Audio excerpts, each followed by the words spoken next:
عبدالله ابن عباس رضی اللہ عنہ د حضور پاک د تر زوی دی هغه وی د معتکف په حق حضور پاک داسې فرمایلی دی چې هو یعتکف الذنوب دا ګناهونه د انسان نه بندي انسان داسې دی کې کینی چې دی ګناه بیا نشي کولی ور اعتکاف کې چې سړی په جومات کې کېناسته د سترګو د نظر د ګناه نه دی بچ دې د سترګو د نظر ګناه بیا نشي کولی ولې ځکه عموما د نظر ګناه خو هله کېږي چې بنده باز بازار کې مارکیټ کې په لارو ګرځي ښځو ته ګوري نو دې دلته بند شو جومات ته ښځه نه راځي او دې د جومات نه بار نه وځي او کظیم نو د اعتکاف کې دی دې په داسې اندازې کې سر یې ښکتی چې په سترګو باندې مې غلط نظر په چاو نه لګېږي لاول خو د سترګو ګناه ډېره زیاته خطرناکه ګناه ده دې د هغه ګناه نه بچ شو وګوره یو خبره درته کوم دا هغه معتکف چې ځان سره په اعتکاف کې موبایل نه ساتي ټچ موبایل او که دې په اعتکاف کې ځان سره ټچ موبایل لادن نه کي نو دې لاړ او غرق شو بیا دې برباد دی ځکه ټچ موبایل چې دې ټسۍ را ټسۍ دله به د ښځو تصویرونه خامخا مخې له راځي دله به د جینکو تصویرونه خامخا راځي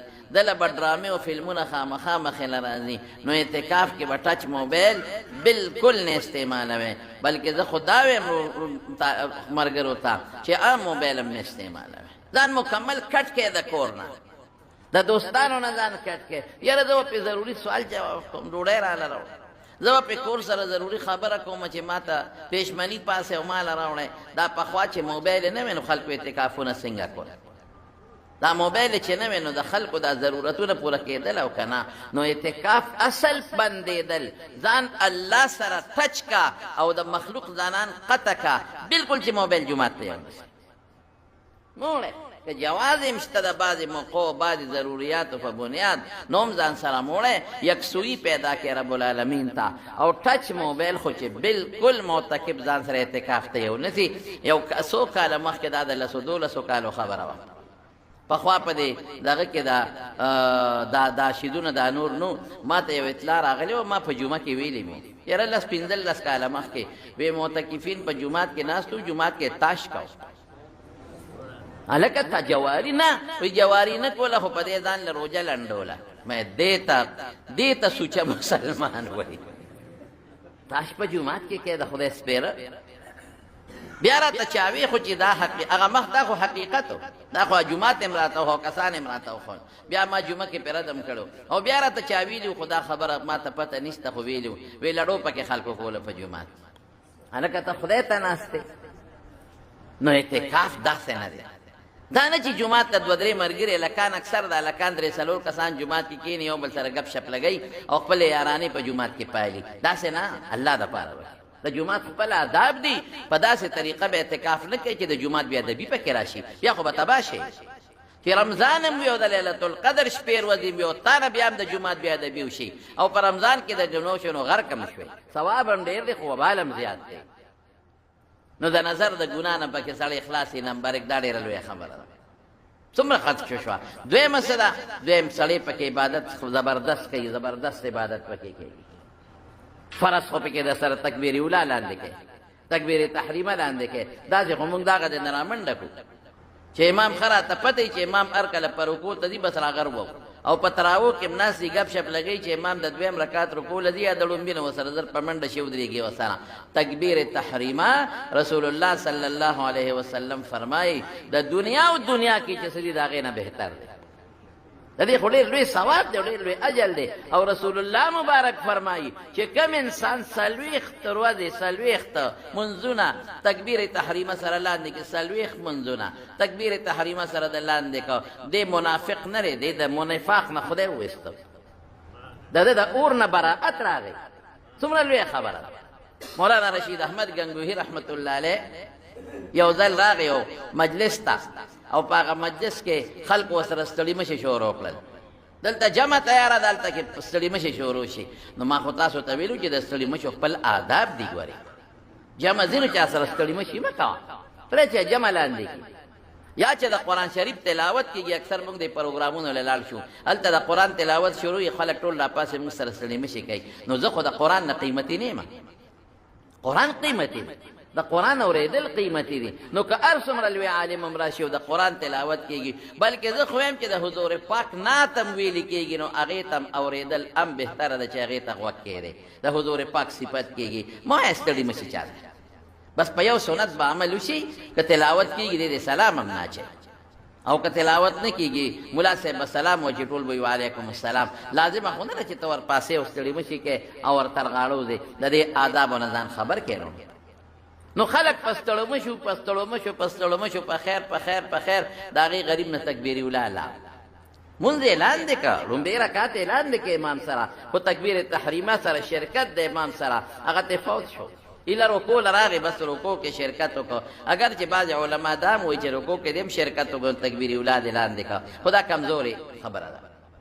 پاتې پاتې شو تکبیر اولا. نو بیا د مانځه نه پسې جړل. چا ورته وی صاحب ولې چا خوکړې پستړې مشو کې وی نه، نو دا ولې جاړې؟ وی شپږ دېرش کاله پس رانه تکبیر اولا لا دې ته مونږ نو په معتکف خدا لاندې کوي. دا منظوره خو دې را لاندې کړل چې لس ورځې اعتکاف دې وکړ، 5-50 شو. او چې نهر ورځې راغلې که میاشت یو کم دېر شوه، نو څو شوې لکه 45 شو. نو 40 نه لمونځونه زیات شو. تکبیر تحریمه سره 40 نه زیات منځونه شو. نو رسول الله مبارک فرمایي د نفاق نمبرې شوې، منافق نه، او د اور نمبرې شوې. څومره لویه خبره شوه تکبیر اولا. او درېیمه خبره مو وره، ګوره نظر هم بچ شو، تکبیر اولا نه د لاندې کړ. او درېیمه څه فایده ده، نفل به هم کې، نفل به هم کې. مازدیګر نه مخکې به 4 رکعته کې، چې بانګ وایي ته به څه کې؟ ولی ماحول داسې جوړ دی 4 رکعته به وکړې. د ماسپښین 4 رکعتو سنتو نه مخکې 4 رکعته نفل دا کوئ. ماښام به د ماښام د مانځه نه پس اوابینو کې 4 رکعته یا 6 رکعته به پوره کړي. ماسخوتن به د فرضو نه مخکې 4 رکعته وکړې. تهجد به کې ماشاءالله نفل دی وشو، تهجد دی وشو، نور د خدای نه څه غواړئ. خواجه بختیار کاکی رحمت الله علیه چې کله وفات شو، دا ډېر لوی بزرګ خواجه بختیار کاکی رحمت الله علیه، هغه بزرګو چې د مور تربیت کړی زما ورور دې مقام ته چې رسول الله رسول خو مور رسول. او چې کله دې ماشوم پیدا شو خواجه بختیار کاکی رحمت الله علیه ماشوم، نو مور یې پلار ته وایي وی سړیه دا بچې ما ته پرېږده زه تربیت کوم. کمال په مور کې دی. ما خو تاسو ته مخکې هم ویلي دي چې پلار غریب خو غریب په مزدورۍ دی، کله په دوبۍ کې دی، کله په سعودي کې دی، کله دلته ځمکه کې زمیندارۍ له سارو دي او د شپې غریب په بخورو پسې ګرځي او په ترېشلو پسې او پلونو پسې ګرځي. او یا دکاندار دی، دکان له سار لاړ شي ماښام کور ته راشي، او یا ډیوټۍ له سار لاړ شي مازدیګر غریب ستړی ستومانه راشي. پلار نشي کولی د بچو تربیت، مور تربیت کوي. نو مور یې دی پلار ته وایي وی دا بچې ماله راکړه د ده د یو تربیت کو، دا ما د خدای نه ډېر په سوالونو غوښتی دی. نو پلار ورته وایي د نه به ګډ وډ شي، وی بس دې ما ته پرېږده زه پوه شه دا بچې پوه شه. ډېره ښه ده. ګوره مونږ په د بچو تربیت ګوره یو نه کوو. مونږ بچي له یو بوټي چې د 100 روپو به ما بازار کې والي د 100 روپو هغې څونه خیال ساتي، هغې ته اوبه چې چوچ رانه نه شي، هغې ته سره مچې، هغې ته ګوډم کې، هغې ته نورم وررسې، هغې نه شاخ تراشیم کې، ټوله ورځ چې سار پاسې د هغې نه تاویږي، مازدیګر د هغې نه تاویږي. ولې؟ ځکه چې په دې ما 100 روپۍ ورکړي دي، دې له ما د 100 روپو ګمله اخېستې ده، او دا به د ما په کور کې یو ډول پیدا کړي. د زوی نه بهترین بوټي بل شته؟ رښتیا ووایه که نه؟ که دا بوټی وچ شي بل به وکرئ، زوی چې وچ شي بل نه شي کړی. زوی نه قیمتي بوټی بل کم دی، او زوی چې کومه میوه کوي بوټی قسم په خدای که هغه سېدلی وکړي. بوټي ته به ته ګورې ډول به وي، د زوی نه خشدا ډول بل کم دی. لیکن موږ د زوی تربیت ونه که هغه خیال هم د بچي ونه ساته کم چې د یو 100 روپو د بوټي ساتي. هېڅ پروا موږ ونه ساتله. که بچي باندې موږ مونځ ونه کړو، ځان له ځان سره جومات ته به ونه تلو، دا ماشومان بوځئ جومات ته ځان سره. حضور پاک فرمایي جنبو مساجدکم صبیانکم، یاره جوماتونه د ماشومانو نه ساتئ. نو هغې دا معنا چې هغه ماشوم چې نه پوهېږي جومات کې متیازې به کوي، شور به کوي، منځګزار به د مانځه نه وباسي، شته پکې حدیث. لیکن هغه ماشوم چې ممیز وي پوهېږي، نو صحابو به ځان سره ماشومان راوستل جومات، میندو به ځان سره راوستل. حضرت عمر فاروق رضی الله عنه آواز وکړ د الله رسوله ښځې موده شوې او ماشومان موده شو، د ماسخوتن منځ رسول الله مبارک لیټ کړی.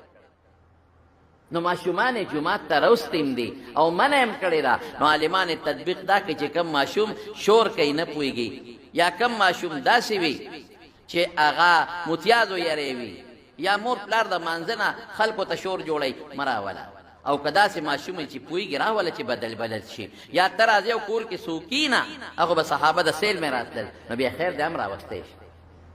نو دا پلار ورته وایي دی، دا مور دی به پلار ته وایي دی خاوند ته، وایي دا بچی راکړه دې تربیت کوم، زه ډېره ښه ده. نو دې وله لومبۍ به ماشوم ته عقیده ښیي، لومبۍ بچي ته ښکلې عقیده وښایه. عقیده بنیاد دی، د میان ستن ده. چې عقیده دې ټیکي سیسټم به ټیکي، که عقیده دې خرابه وه نو که د دنیا نیک اعمال کې د خدای په نزد هېڅ فایده نه لري. او ورته ښکلې عقیده ښیي چې زمونږ الله یو دی، الله موجود دی، الله د ښکلو صفتونو مالک دی، الله قادر مطلق دی. زمونږ دا ډوډۍ، زمونږ دا چای، زمونږ عزت، زمونږ دا شکل، زمونږ ژوند، زمونږ مرګ، دا مونږ له هغې رب العالمین راکړی. ګوره څومره ښکلې عقیده ده. بچی دی ولا اوس عقیده جوړوي، بچی دا ډوډۍ چې راکوي دا الله راکوي، دا اوبه چې راکوي دا الله راکوي، دا جامې چې راکوي دا الله راکوي. او بیا به ورسره مور خواري کوله، په کوټه کې دننه به یې ورته روټۍ کېښوده، په کوټه کې دننه به یې ورته اوبه کېښودې او جامې به یې ورته کېښودې. دی بچي به وې مورې ډوډۍ وږې شم، مانه تا بیا مانه ډوډۍ وغوښته، ډوډۍ خو زه نه شم در کولی، الله به در کوي. ورچا کوټه کې به یې درته ایښودي، مورې تا څنګه ما ته کوټه کې ایږدي. بچی الله څوک نشي لیدی، اب په جنت کې وینو که خیر انشاءالله. په دنیا کې زمونږ په سترګو کې د هغه د لیدو طاقت نشته. لکه هوا چې مونږ نه رڼا مونږ نه نو دا خو بله فینو، دا چې کوم میانځ کې رڼا دا خو مونږ ته نه ښکاري، یو بل مونږ ته ښکاري. خوشحالي مونږ نه نو شته، غم مونږ نه نو په سترګو او شته. د قرنګ رب العالمین د هغه قدرتونه مونږ محسوسو، مونږ نشو لیدی. او جنت کې به انشاءالله مونږ وینو وجوه یومئذ ناظرة الی ربها ناظرة. قسم دې د روژې ډېر لوی برکت دی چې کله صاحب د رمضان میاشت تېره شي نو فرشتې جنتونه ډولي کول شروع شي، جنتونه خشته کوي او ډولي کوي، خشته کوي او ډولي کوي. چې د رمضان میاشت څنګه تېره شي نو چې د رمضان میاشت را نږدې شي نو جنتونه خشته شي مزیدار، نو د الله د عرش د لاندې نه یو خشته هوا راوالودي، جنت کې چې کومې حورې دي په هغې باندې ولګي، نو هغوی ډېرې زیاتې خوشحاله شي او د الله نه سوال وکړي یا الله مونږ له د خپلو بندګانو نه داسې خاوندان را نصیب کړي چې الله زمونږ په هغوی سترګې یخې شي او د هغوی په مونږ سترګې یخې شي. د رمضان داسې برکت د هغه چا لري چې څوک په رمضان کې د رب العالمین عبادت وکړي. نو دا ورته وایي چې الله نه ښکاري، نو الله چې شی درکوي ګورې پټ پیدله درکوي. کوټې ته ننوځه د الله نه غواړه، ما نه به بچی نه غواړې. نو ده به ویم ډوډۍ وږې شم، نو کوټې ته به لاړ، نو مور به ورته پټی ښودی وه، بلستن تولی به یې اوچته کړه، المارۍ به یې کړله که روټۍ به یې راواغېسته. تږې شومه نو منډ کوټې ته به لاړ، نو مور به ورته پټې اوبې ښودې وې، هغه به یې راواغېستې، هغه به یې وڅښلې. جامې خیرنې دي بچې هله بدل یې که که نه، جامې کم دي وایي د خدای نه وغواړه که نه. د به ماشوم دی دی خو ګوره د ماشوم مثال خو د کولال د خټې ده، که ته دې منګې جوړوې او که ته دې کوزه جوړوې، هغه ته خو چې په غوږ کې څه ورچې نو د هغه اسپنج هغه ځان ته راکاږي، چې کله لوی شي بیا خو څه نه کېږي. نو جامې نو مور به ورته پټې ښودې، مورې دا د جامې خو راته الله ښودې او که نه چې خدای څنګه نه ښکاري دقرنګې الله څیزونه هم دله پټ درکوي. د دې بچي رو رو عقیده جوړوي او بچې په دې رو رو پوهېږي، مور ته پټ ورته شیږدي چې دا ما ته مور نه وي، دا ما ته الله پټ راکوي، په دې کې رو رو لویوي. ګوره دې ته ښکلې عقیده وایي. د مارونو بچو له ښایسته عقیده جوړه کړي. که ته د بچو په مخ کې چغې کې پیر بابا را رسېږه، دی به مو چې پیر بابا را رسېږي، اے د کاکا صاحب را رسېږه، دی به مو چې د کاکا صاحب ما ته را رسېږي. دا عقیده والا مه جوړه. که ته د ماشوم په مخ کې دی او په زیارتونو باندې شمې لګې او ته ماشوم ته وایې چې دا مې د پلانکي زیارت نه د مالګه راوړه دا وخوره، نو د پړه کې به دا جوړ چې دا نظام سیسټم جوړ، دا زیارتونه چلی. ٹھیک ده، د زیارتونو د اولیاء او د نیکانو احترام په خپل ځای دی، لیکن نظام خو د الله په لاس کې دی. شفا ورکوونکی خو رب العالمین دی، زیارت خو نه دی. دا زیارت لوی سړی دی ولی الله، دی چې کله وفات کېده د باندې بیماري راغلې ده که نه ده راغلې، نو دا دې ولې نه جوړو چې تا جوړه. بغیر د بیمارۍ نه خو مرض راځي، خامخا مرض راځي. نو مرض، بیماري، شفا، روغ، صحت دا د رب العالمین په لاس کې دی. خلک ځي زیارتونو ته بچي غواړي، هلکه بچي د خدای نه غواړه، بچي ورکوونکي خو الله دی. یهب لمن یشاء اناسا ویهب لمن یشاء الذکور او یزوجهم ذکرانا واناسا ویجعل من یشاء وقیما. الله وی دا زما خو خرس چاله زامن ورکوم، چاله لونه، چاله زامن لونه دواړه، څوک شان پیدا چې الله د چا شانتوب فیصلو کې قسم په خدای که څوک له بچي ورکړي. نو ته چې دا خبرې د بچي په مخ کې کې دا غزل کې هغه عقیدې راځي ورو، نو د بچي مخ کې ټیټ وایا چې بچي ګوره خالق او مالک الله دی، قادر الله دی، قدرتونه د الله دی، ارس نظام الله چلی، پیدا کون کی فنا کون کی رب العالمین دی. دا و تماشم تا دا خکل عقیده و خوایا فرشتی و تا و خواجی فرشتی شتے و مخلوق تے، پیریان شتے و مخلوق تے، جنت شتا دوزخ شتا. آمنتو بالله پا خواه با دی استاداو دی ماشو با انتا نخول ایمان مجمل و ایمان مفصل دا و خوایا بچو تا دا و ترو رو خی یو داری دا مورچه تا رشتہ دارانو کرتا لیو التا لیٹ شو انسان دماغو نا خبرو دی چی التا و ترایات شو اوہو ما خو نن بچی ته روټه نه دی، نن خو مې ورته اوبه نه دی ښې، هغه به د مدرسې نه راغلي و اخ خدایا هغه به څونه دا پوټیني لاسونه الله تا ته نیولي چې خدایا وږیم ډوډۍ، خدایا وږیم اوبه، هغه څونه جړا کړي الله تا ته. ما خو ورته نن نه دی ښې، هغه به وږي یا خدای نن زما ټول رازونه او شو ختم. ابه نن پوه شي چې مورې دا خو به راته تی ښودله او خدای به دې یادو، دا خو به تی ښودله او الله به دې یادو. نن خو ته نشته نو خوراک هم نشته، الله خو شته.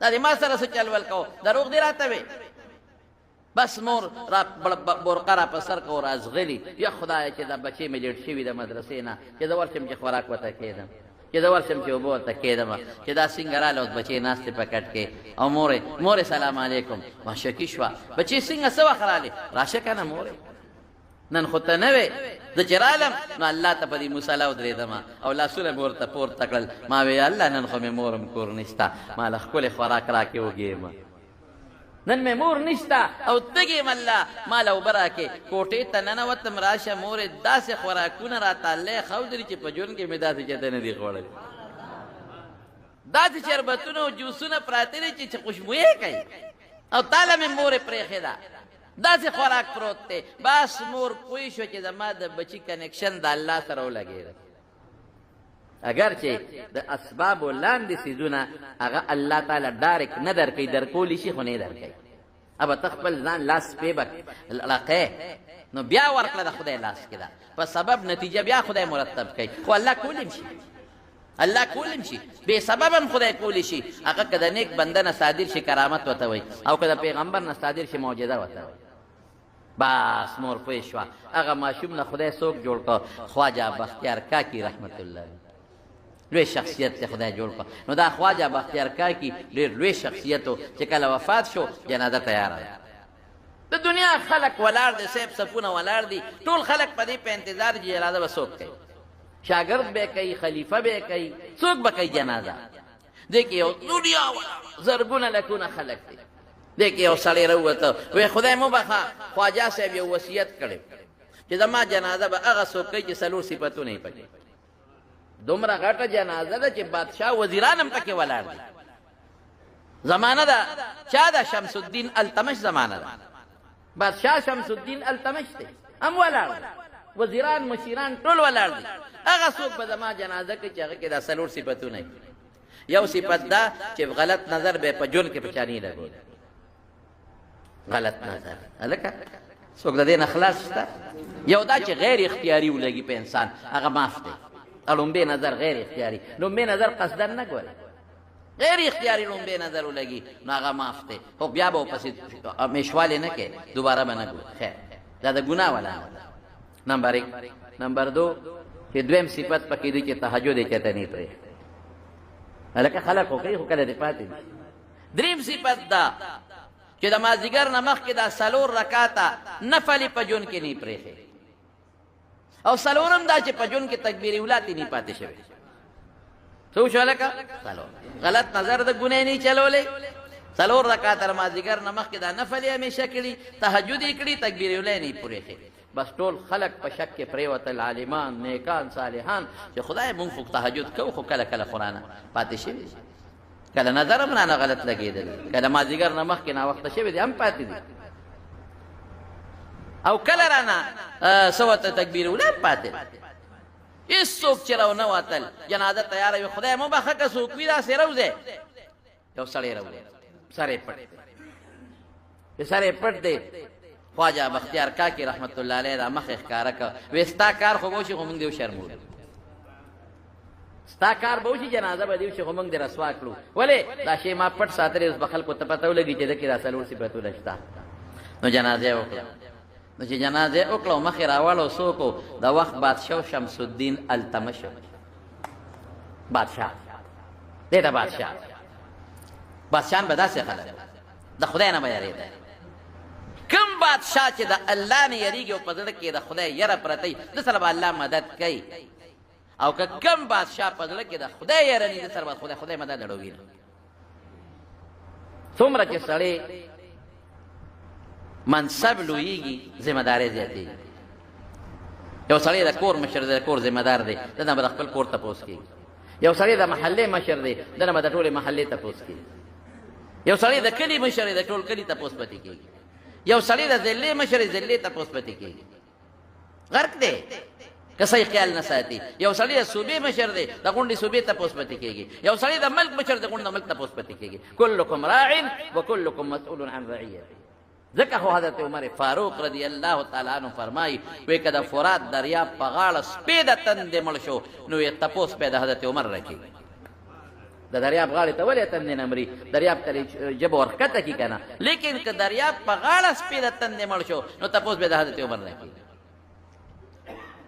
زما وروڼو دغه به خواجه بختیار کاکي رحمت الله علیه نو ته په اعتکاف کې کم از کم 9 ورځې یا 10 ورځې د دې څلورو نیکو خو دې وکړل کړ نفل دې مو کړل یوازې مازدیګر نه د هر مانځه نه مخکې داسې ده که نه ده غلط نظر نه بچ شوې تهجد دې مو کړل او تکبیر وړا دې برالاندې دا یو فایده شو دویمه فایده سره د اعتکاف دویمه فایده دا ده زما وروڼو چې ته خدای ته د خدای په در کې کېناستې علامہ ابن قیم جوزی رحمت الله علیه فرمای ابن القیم هغه وی د اعتکاف مقصد دا دی چې زړه او روح الله ته متوجه مخلوق نه کټ کې او رب العالمین ته متوجه دا الله در کې کېناستې زموږ باباجي مولانا شهزاده صاحب رحمت الله علیه هغه به ډېر د اعتکاف دا زور ورکوه زمونږ کلي کې الحمدلله د هغه وخت نه تر اوسه پورې زمونږ میرې او زمونږ کلي یو جومات د اعتکاف نه الحمدلله خالي نه اوس خو تقریبا په یوازې زمونږ تورنګلو کې نه په ټول پاکستان کې الحمدلله اعتکافونه کېږي د خدای فضل خلک خبر شو خلک دې کې سره توجه پیدا شوه څنګه چې شیطان زور کوي هغه د خدای پاک دینداري په خلکو کې زیاته وي هغه به وي یو مثال به یې ورکوم وی یو سړی دی چې هغه د یو شوم مالدار سړي اجرې ته لاړ شي چې ماله څه راکړه د شوم سړي او زه نه ځمه تر څو چې د سني راکړې نه ځمه نو هغه شوم که د خدای دپاره نه ورکوي نو او به شرمېږي خو څه شی خو به ورکړي که یاره دا راته څه په حجره کې پروت دی دروازه کې ولاړ دی ونه دي دروازه کې ولاړ دی ونه دي راشه ځان ته خلاص که نو وله څه ورکړي زما وروڼو الله شوم دی نه الله خو ډېر سخي دی الله خو ما ته وی وقال ربکم ادعوني استجب لكم ما نه غواړی چې درکړم خو ما ته وی اخو دا وی ان الذين يستكبرون عن عبادتي سيدخلون جهنم داخرين دا دعا دا سوال عبادت ته چې ته ایمان کې او کدی نه غختله او کبر دی وکړو دوزخ ته دی ذلیل او رسوا وردان هغه کنه غواړي رسوا کوم کبر کې او مان نه غواړي رسوا کوم د ذلیل کوم دی هغه ایمان او غواړي الله خو شوم نه الله سره خوار سشتا دا به کافرانو وی چې ید الله مغلوله الله وی غلت ایدیهم بل یداهم دا الله لاسونه فراخه دي الله سره خوار سشتا الله خو ستړي کېږي نه دا الله سره چې سدي هغه کمیږي نه نو یو شوم ته تکینه نو ته به خالی نه دی الله خو سخي ذات دی نو چې ته الله ته په در کې کېنې او نیت دی چې یا الله نظم الزم چې زما ګناهونه معاف کړي دا الله خو دا جومات خو بیوت الله ورته ویلی شوی دی دا الله د عبادت کورونه دي دا الله د رضا کورونه الله خو داسې کور دی لکه زمونږ په شان دی بیت الله خو الله پکې اوسېږي نه عیاذا بالله خو الله ته یو نسبت دی د تعظیم او د عبادت ولاړ یم درته نظم اله به ځم چې الله زما ګناه معاف کړي الا بزم چې زما دعا قبول کړي، الا بزم چې زما سوال قبول کړي، رزق هم غوښتی شي، الا بزم چې مال فراخه روزي راکړي، الا بزم چې زما دعا قبول کړي. ستا په در کې ناست یم، ته بیا د خدای سخات او د الله جوش د رحمت ته بیا ګوره. هغه مشهوره واقعه ده، سړی بیت الله ته تاوېده او لبیک به ویل. دا لبیک خو چې سړی حجر اسود ته مخامخ شي لبیک اللهم لبیک بن شي، لیکن په د ذکر په حیثیت باندې چې سړی ذکر کوي لا اله الا الله وایي او د ذکر په حیثیت باندې کوي نو لبیک ویل شي. خیر منم نه هغه چې تا کوم لبیک شروع کړو احرام سره بند شو، اسې لبیک اللهم لبیک من منع نه دی. لا اله الا الله و سبحان الله و دام یو ذکر دی، د به لبیک خو اواز به راته لا لبیک لا چې ستا دا لبیک قبول نه دی. یو سړی ورسره خوا کې روان و، د اواز هغه هم اورېد، ډېر اورېد. وایي دا خوا خو رش دومره نه و، د اواز چې راځي دا تا ته کېږي، تا ته اورې وی. وایي دا خو چې د کله نه دلته چغې هم د اواز ما ته کېږي. وایي چې نه قبلېږي ځان سره ستړی کوي، هسې تاوېږي ره بیت الله نه ځان ستړی کوي چې نه قبلېږي ولې چغې وی. او ته څه وایي؟ وایي زه ډېر ګناهګار یم، زه د خدای دې در له راغلی یم دې کور له، او دلته خدای ته یم یا تا ته حاضر یم، او الله وایي ستا حاضري قبوله نه ده. نو زه خو بار مې ګناه کړې ده او دلته رالمه، نو ته ما ته بل در وښایه چې هلته لاړ شمه. ما خو دا در د الله صحیح کړی دی او دلته راغلی یم، که تا ته بل در معلوم مې ما ته وښایه هلته ځم، خو صبرېږم نه. زه به خدای ته د خپل حاضري پیش کوم چې دی ووایي نو چې ده به یو ځل لبیک وی نو فرشتې به ورسره دوه ځله اواز ورکو لبیک لبیک. ګوره اصل خبره ده نیت او د اخلاص، نیت اخلاص پیدا کړه چې الله زه تا ته کېناستم، الله ستا عبادت ته کېنم. او دا اعتکاف بیا کوم عبادت دی؟ رسول الله صلی الله علیه وسلم چې مدینې منورې ته لاړ په دویم کال د هجرت باندې روژې فرض شوې، نو پیغمبر مبارک یو کال اعتکاف نه دی پرېښی، دوه کاله پاتې شوي دی یو عذر د وجې نه. 2 کاله، یو کال په شوال کې بیا 10 روژې ونیولې په هغې کې اعتکاف وکړه، او بل کال په راتلونکي رمضان کې 20 شپې اعتکاف وکړه. گویا کې د رسول الله مبارک دوام شپې او همیشواله شپې، او امهات المؤمنین به په کورونو کې اعتکافونه کول، او د حضور پاک د وفات نه پس به زنانو امهات المؤمنین په خپلو کورونو کې اعتکافونه کول. او دا اخیری 10 شپې دا به رسول الله مبارک رونولې عایشه صدیقه فرمایي. بعض حضرات خو وایي چې د دې نه اکثر شپه رونول مراد دی، وایي اکثر لوی حکم د کولی، ځکه بل روایت کې دا دی چې د شپې خوب هم وکړه، او بعض علما وایي نه دا 10 شپې ته مستثنا دي، دا 10 شپې مستقل به رسول الله مبارک په اعتکاف کې ناستو او دا شپې به یې رونولې د الله د رضا دپاره. زما رونو اعتکاف ډېر قیمتي دی، ډېر زیات قیمتي دی، او دا هر وخت نه کېږي. 3 قسم اعتکاف ته ځان پې پوه کړئ. یو ته واجب اعتکاف وایي، هغه دی چې څوک یې منښته وکړي، یاره که زما زوی خدای پاک جوړ کړو نو زه به یو شبه روز اعتکاف کوم یا 15 ورځې به کوم، اخو در باندې واجب دی خامخا به. یو دا اعتکاف دی، دې ته سنت علی الکفایه وایي. جمعات کې به یو کس اعتکاف کوي د ټولې محلې غاړه خلاصه کړي، او که داسې جمعات و چې یو کس هم پکې اعتکاف ونه کړو نو د ټول محلې د خلکو د دې سنت چې دا کم سنت علی الکفایه دی په هغه طریقه باندې د ټولو غاړه بنده شوه. بلکې زموږ علما لیکي که څوک نینو په کرای دی څوک ونیسي خو اعتکاف ته دی کښېنئ، ټیک ده دا کرایهدار ثواب ونه شو خو د دې غاړه پې خلاصه کړه. او یو نفلي اعتکاف دی، نفلي خو تاسو ټول کولی شئ که هغه نفلي کوئ. نفلي دا دی چې جومات ته ننوتئ نو داسې وایه چې یا الله تر څو زه په دې جومات کې یم نو زما به اعتکاف بس که ګنټه که نیمه ګنټه د اعتکاف ثواب دی وکړه. ٹھیک ده زمونږ د بعضې علماو په نفلي کې لږ اختلاف شته. زمونږ بعضې فقها وایي نفلي لم روژه شرط ده، شواروز نه کم نه کېږي تر ورځې نه، لیکن راجح قول دا دی چې ګنټه هم کولی شي، نیمه ګنټه هم کولی شي، 15 منټه هم کولی شي. نو اعتکاف دا وکړئ ښه.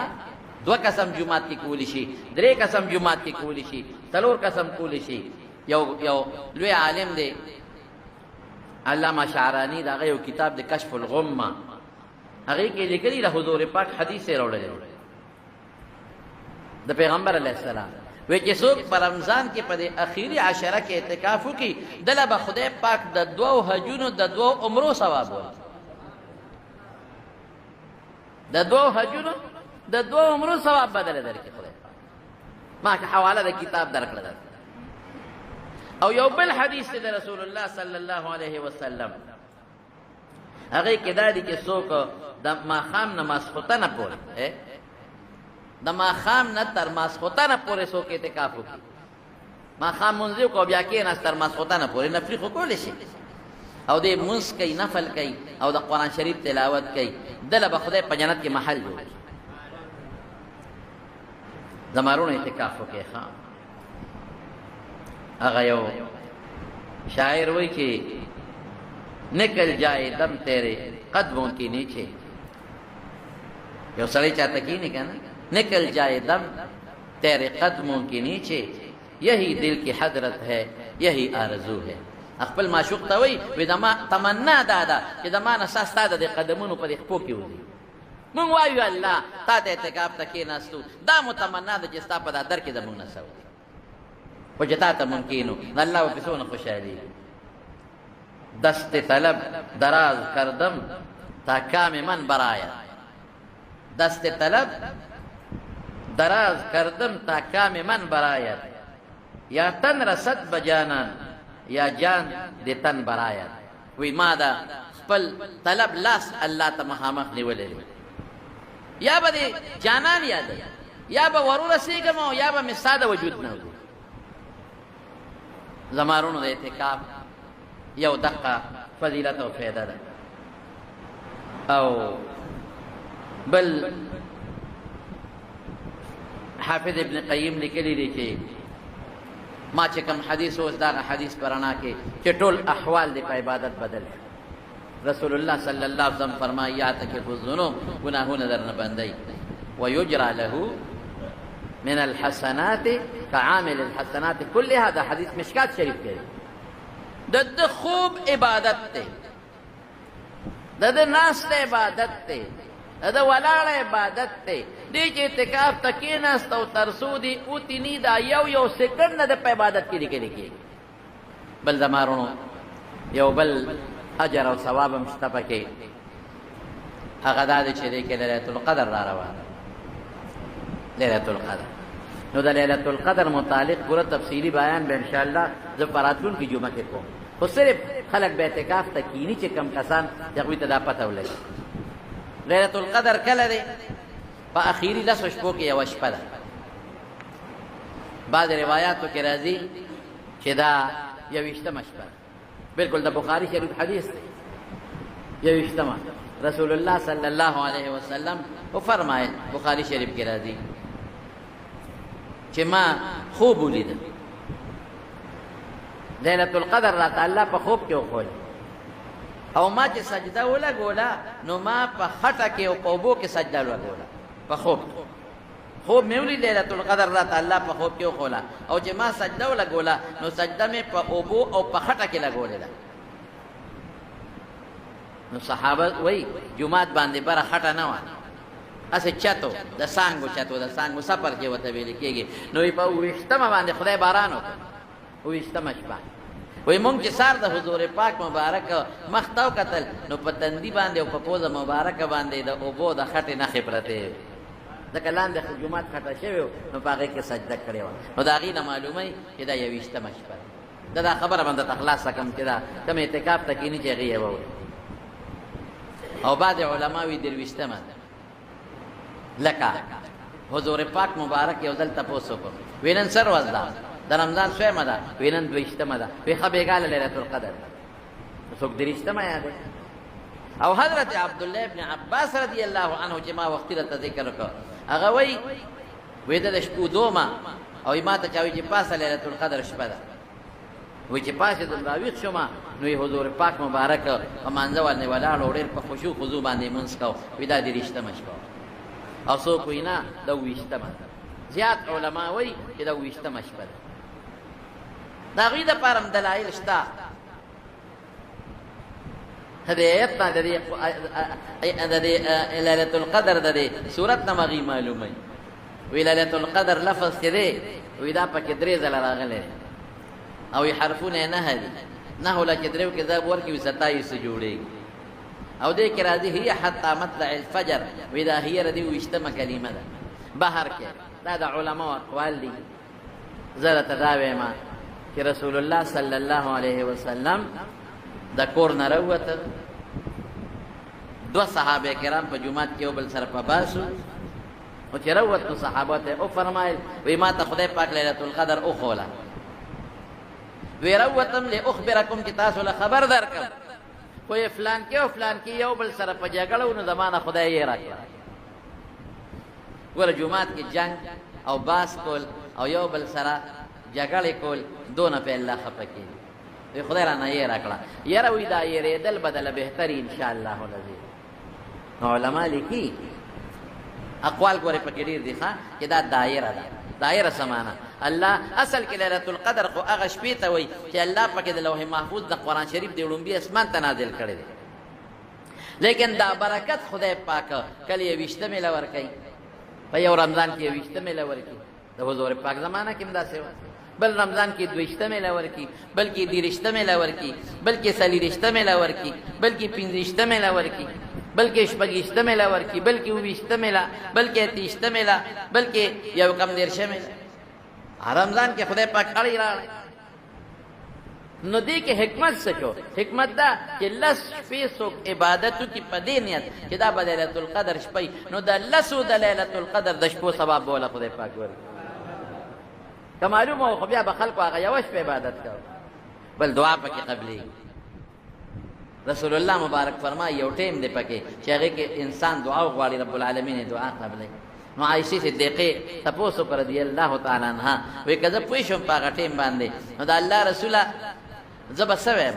وایي داسې ووایه اللهم انک عفو تحب العفو فاعف عني. یا الله ته عفو کوونکی او عفو دې خوښه ده، الله ما ته عفو وکړه.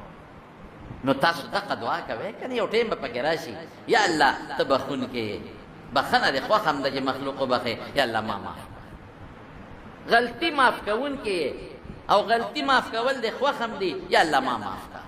ذکر پکې کوي، تلاوت پکې کوي، په ذکر الله ډېر زیات خوشحالېږي. اسیم رمضان کې ځان له تسبیح والے مهرباني وکړې، هغه تسبیح اړوې، لا اله الا الله پې وایي، درود شریف پې وایي. یو سړی دکاندار دی، دکان کې ناست دی، نو اسې ناست دی که نه، نو ذکر ولې نه کوي؟ یو سړی زمیندار دی او دی اسې په پوله ناست دی او فصل ته ګوري، نو ذکر ولې نه کوي؟ یو سړی ډیوټۍ کې دی او کار نه فارغ یاره ډیوټۍ کې ډیوټي مخکې دا فرض ده، هسې نه چې هلته راته سړی ولاړ یو ته قلم پرېږدی او خپل ذکر کوې، نه دا مستحب دی او هغه پردی ذمهداري دی باندې فرض ده، فرض واجبه ده. خو که ته اوسګار یې اوسه کار دی نه، نو تسبیح که دې لاس کې واخېسته والله دې یاد کړه لا اله الا الله سبحان الله والحمد لله ولا اله الا الله والله اکبر سبحان الله وبحمده سبحان الله العظیم او درود شریف دې پې وایي، نو الله دې خوشحاله کړه. د ټولو نه لویه خبره دا ده چې موږ خپل رب خوشحاله کړو. الله خوشحالول پکار چې الله دې خوشحاله کړه. قسم په خدای هر سال الله زه د قسمونه درته خورم، خبره چې به حضور پاک مضبوطوله نو قسم به یې ورسره وړه. حالانکې د صحابه خو په یقین الله نه دي خوړلی، الله خبره خو موږ یقیني ده. دا دې دپاره وایم چې ستاسو پوره یقین راشي. هر څه چا سره دي؟ الله سره. خزانې چا سره دي؟ وایه الله سره. نو چې الله خفه شي رښتیا ووایه خزانه به درکړي؟ نه، نه به درکوي. او چې خوشحاله شي چې څه غواړي خدای پاک به درکوي. الله خوشحاله کړي. الله وایي انا انزلناه فی لیلة القدر لیلة القدر خیر من الف شهر. یو ځل حضور پاک وفرمایل بني اسرائیلو کې یو سړی کې 1000 میاشتې د شپې عبادتونه کړي، 1000 میاشتې روجې نیولې، 1000 میاشتې جهاد کړی دی. صحابه وایي الله رسوله د هغې خمرونه ډېر، زمونږ خمرونه کم دي، نابالغ والے ته لرې کا، بوډا والے عبادت څوک کوم کولی شي. نو دا آیت صورت خدای پاک نازل کړ چې لیلة القدر یو شپه عبادت دی او که یو شپه د 1000 میاشتو د عبادت نه ثواب زیات برابر من خیر من الف شهر. تنزل الملائکة والروح فيها بإذن ربهم من كل أمر سلام هي حتى مطلع الفجر. فرشتے را کوزیږي، د رحمت فرشتے. جبریل علیہ السلام به ذات خود را کوزیږي او په نیکانو خلکو سلامونه اچوي. په دغه شپه باندې الله د اولیاءو درجې اوچتوي. په دغه شپه باندې الله عیسی علیہ السلام اسمان ته خېجولی. دا خو ډېره برکتي میاشت ده، بیا برکتي شپه ده، قرآن پکې نازل دی. نو دا لس شپې تاسو چې د ما څومره مقتدیان یې، شاګردان، دوستان، او یا زما واز څومره مسافر اوري بار ملک یا په اندرون ملک ټولو ته زما دا درخواست دی چې رمضان کې الله یاد کې ذکر وکړي درود شریف وایي او دا لس شپې خامخا رونه کې الله ته در باندې خوبونه وکړي خیر ده که د شپې په لومبۍ حصه کې لږ وده کېږي وده شه او بیا اخره شپه کې پاسې تهجد وکړي الله ته وجاړئ هلکه موږ محتاج یو که نه یو رښتیا وایي او زمونږ حاجت بغیر د خدای پاک نه بل څوک پوره کولی شي نه نو دونه خو زمونږ یقین دی چې محتاج یو او بې د الله نه بل څوک پوره کولی هم نه شي نو مهرباني وکړئ اخره وقت کې پېشمنین لږ مخکې پاسې او تهجد وکړئ الله ته وجاړئ الله نه وغواړئ ذکرونه وکړئ لیلة القدر که مورالان دی که دعا بک پکې د الله قبوله کړي او اجر او ثواب بندله خدای پاک درکړي الہ العالمین ته موږ د خپل ملک ښکلی ملک پاکستان د دې حفاظت وکړي د دې د مسلمانانو حفاظت وکړي د ټولو مسلمانانو اتفاق نصیب کړي الله چې څوک بیماران دي روغ صحتونه ورکړي خدای چې څوک قرضداران دي قرضونه اخلاص کړي بعضې ملګري دي هغوی کې مړي شوي دي دعا ورته وکړي چې الله مغفرت نصیب کړي الله یې د آخرت خوشحالۍ نصیب کړي الله یې د قبر تیارې رڼا کړي او خدای پاک یې وارثانو له صبر ورکړي یا الہ العالمین چاته چې څه پریشانۍ دي او مشکلات دي الله پریشانۍ ولا په خوشحالو باندې بدلې کړي اعتکاف کې چې کم خلک ناست دي د اودس ځای کې صابون ګوره جی اعتکاف داسې شی دی که نه اعتکاف به ته به کښېنې کله په شلمه ورځ به کښېنې د انور ختو نه پرېوتو نه مخکې به کښېنې یعنې مازدیګر کښېنې چې نور در باندې جومات کې پرېوځي طبي حاجت له وتی شی باقي به نوځي طبي حاجت څه دی او دسماتي له بار وتی شي که راکوټې دی که لوی دی یا یو سړی دی هغه باندې غسل فرض شو نو که جومات کې غسل خانه وي خو هلته دې ولام وي که جومات کې غسل خانه نه وي نو بل خوا پرې شي که د اودسمات انتظام د جومات نه بار کې دي چې ډېره ښه او که نی کور ته م یو سړی ځي لکه انتظام نه او کور کې وي نو تلي شي خو یې سارېږي به نه فورا به راځي ډوډۍ دې وله څوک راوړي که د راوړو یا څوک نه دې کور ته ځي خو کور به وخت نه تېرېسن چې کور ته لاړ شي څنګه او هغه هم درته وایي پلان کې پلاره وخت دې څه تېرېږي او ته مو ته یاره بس دوا خور دا قصې مصې پکې بندې دي جنازو منازو له به هم پکې نه دی کوم چې ته انسان نه خلاصېږي لکه طبعي ضرورت دی طبعي ضرورت نو بس عقله دې شي نو بس نور بلکې زمونږ بعضې علما وایي چې د جمعې پر ورځ غسل له به هم بار نه وځي بعضې علما وایي بعضې وایي مولانا شیخ احمد عثماني صاحب وایي ظفر احمد عثماني صاحب وایي د جمعې غسل لپاره دې شي په اعتکاف مستونه کې او نور علما وایي جمعې غسل له به هم نه وځي که ته نوکونه م اخلې نو په جومات کې دننه وي واخله چاله ورکه بار به وغورځوي جومات ته مو بې ضرورته نه وځي چې کوم ځای اعتکاف وکړه زیات وخت به هغه ته تېری او که داسې نور ته بار وځې خیر د برنډې ته یا جومات ته لږ ساعت لا وتی شي خو د جومات د پیزار دی ګورې د جومات نه بار دی ښه د پیزار دی ته به بې ضرورته نه وځې متیازو له وتی شي استنجا له وتی شي دغې له وتی شي هغه کوټګی چې هغه د جومات نه بار د هغې دروازې هغې کې به هم نه کښېنې جومات کې کښېنې ښه جومات کې